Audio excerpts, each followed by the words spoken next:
you're going to be out in the desert, and you're going to be on that horse for at least several days. And if it doesn't have a name, why don't you give it a name? Yeah, I mean, you're going to be out there a long time. You've got time to think about it. You've got time to think about it. Call them anything you want. But I can't imagine a long horse ride through an interesting area like the desert. But how about someplace like Upper or Lower or Mongolia? Outer Mongolia. Outer Mongolia.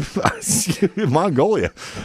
Trust me, any place called Mongolia has got to be outer something out there, and somebody's got to be out of their mind, maybe. I don't know. This is interesting. It is. Air Force Captain Tim Finley joins us from the Big Red One. Great to see you. Thanks for stopping by today. Great to meet you. Well, thanks for coming in. And clarify again why the United States Air Force, the Big Red One, is actually at Fort Riley. So I'm what's called a Air Liaison Officer. So I'm an officer for a wild band of troops called Tactical Air Control Party, and it's our job to both liaise and control. So we liaise with ground force commanders and Army in general to let them know what air power brings to what air power can bring to bear, what kind of effects we can provide, and then at the same time, once we've liaised, we actually control the aircraft to come in and provide close air support. Okay. Well, but I guess as far as when it's coming out of the air, whether it's what it's got Marine on the side or Army or Air Force, they all have to come together. It's all part of our forces that need to be coordinated. And that's our guys that actually control the aircraft are called JTACs, and the first letter of that is joint, so that they know how to take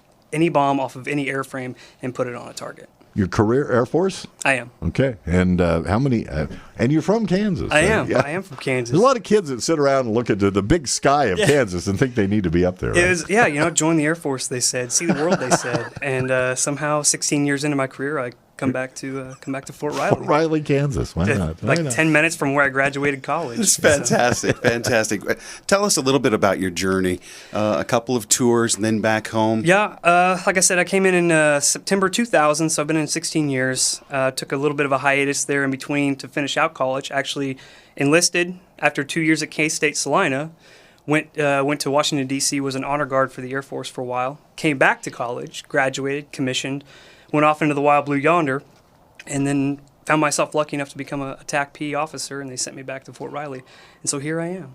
I've done a few tours. I've been to, UAE, Saudi Arabia, Kuwait, Jordan, Iraq, Afghanistan, and pretty much everything in between. So you have seen the world. So what?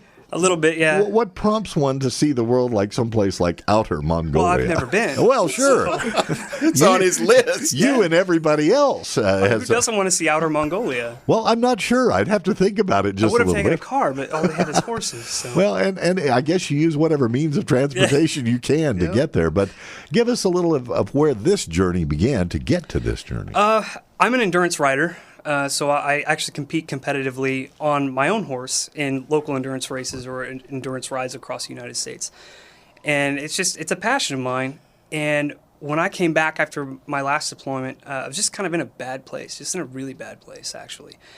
And not much of what I was getting, all the things that I enjoyed previously, I just wasn't getting much enjoyment from it.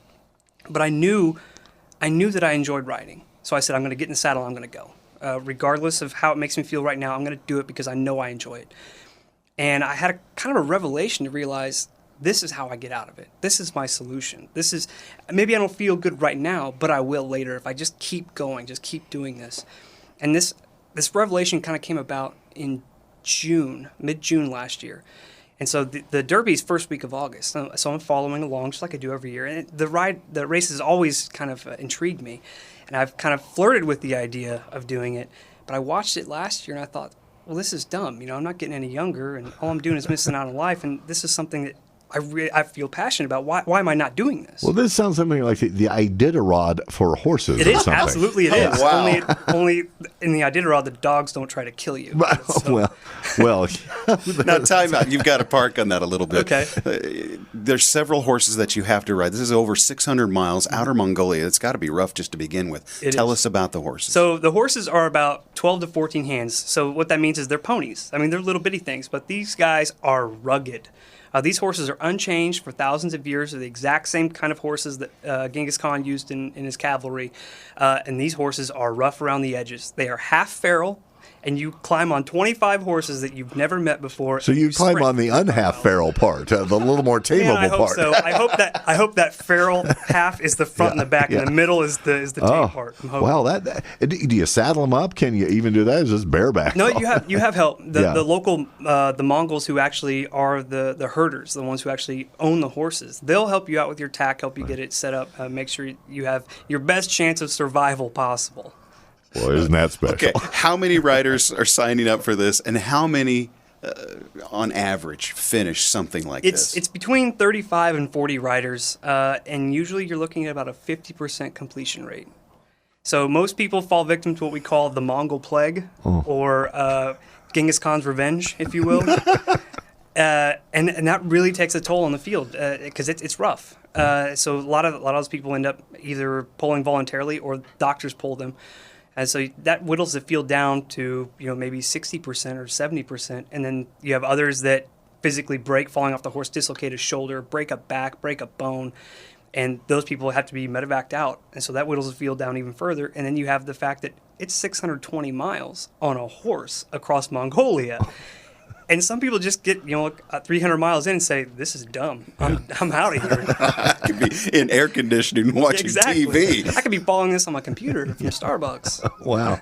And you talked about the therapy that you got. I mean, I've known a lot of folks that horse therapy is part of it when it comes to that, but also that sort of passion too. It's like both of them work for you here. Yes. That was my passion, but yet we know that horses can be great therapy for a lot of folks. That's actually the charity that I raise money for. A lot of people, when they go into this, they start up a fund campaign where they're taking some of the money they get to help offset the cost of entry, and they're giving some of that money to charity. And the Adventurous, the company that puts this on, the quirky Cockney accented Brits that put this on, who God love them, they're hilarious. They encourage you to raise $1,000 for charity. I raised well over $1,000, but I didn't give a single dollar to my own entry fee. I actually put every single dollar to charity. And that charity was a program called Horses and Heroes in Montana. Absolutely phenomenal program that doesn't just do equine assisted therapy. They put these soldiers that are suffering PTSD or anxiety issues, they put them in the round pen, train them with the horses, and do the socialization that other programs do. But then they say, okay, pack your stuff. We're going out on a survival trip with that same horse for 7 to 10 days. And so there's more depth to it and more growth from it. And as soon as I saw that program, I thought that's the one I got to do. Fantastic. I have 100 questions, but only time for a couple. By all means. What do you hope to? You're raising money, and personally though, how do you? When you walk away from this race, hopefully with all your pieces still intact and 600 miles in the rearview mirror, what do you hope to have done? Well, Nine Line Apparel has sponsored me, and they've essentially just given me some clothes I can wear to go over there. I'm taking a 22 Veterans a Day shirt in recognition of the 22 vets a day that are committing suicide. I intend to name each one of my horses after a veteran who's lost his battle, and I'm going to write that name on my shirt. And my biggest goal is to cross that finish line, tear that shirt off, hold it up, and say they rode it with me. Wow. And obviously you have special empathy. You see that dark tunnel. You see those dark places that veterans and those that serve in the military can get themselves into, but found a way out. I mean, obviously that you want to help others.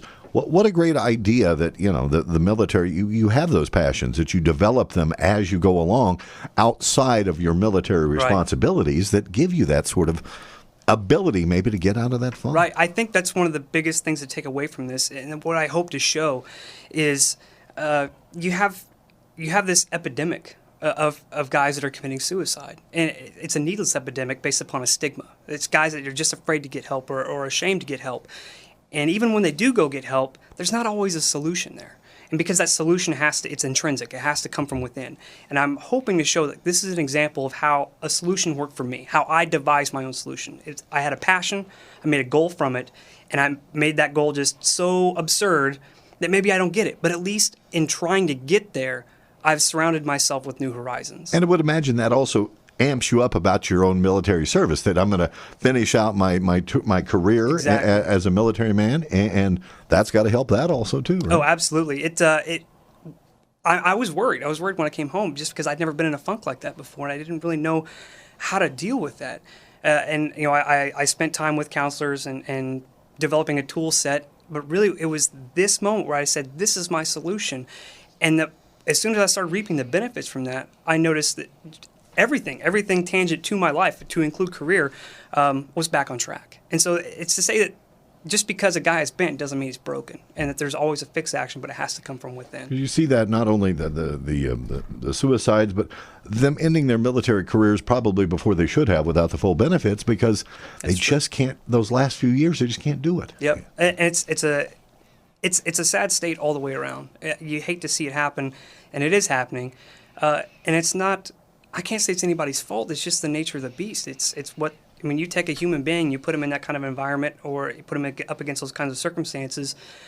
It's not familiar to the human brain. But if they have an example, if you give them some sort of leadership by example to say this is how it can be done, and show them like this is what worked for me because this is what I enjoy. Well, take something you enjoy and make a goal from that. And at least I could do it is hope for the best for them. Well, as we talked with Sammy Davis, the Medal of Honor winner last week, talked about you do not leave comrades behind. He's not a hero. Military man does not leave comrades behind, and you're looking at those comrades, and you don't want to leave them behind. Yeah. Exactly. Good Lord, what a great cause. Air Force Captain Tim Finley, we want to follow you as you're over there. How can folks do it? Website is www.theadventurists.com. It starts. We're going to do some training on the very first couple days of August, and the race starts August 4th, and you can follow anybody you want. You can watch my little dot trek across Mongolia. How long do we hope it takes to get? I hope it takes 6 days. Okay. If it takes more than 10 days, I'm in trouble. Okay. Well, we'll keep watching. God bless you, Good Captain. luck. Thanks Thanks, you so guys. much. Appreciate it. Our pleasure. You're going to be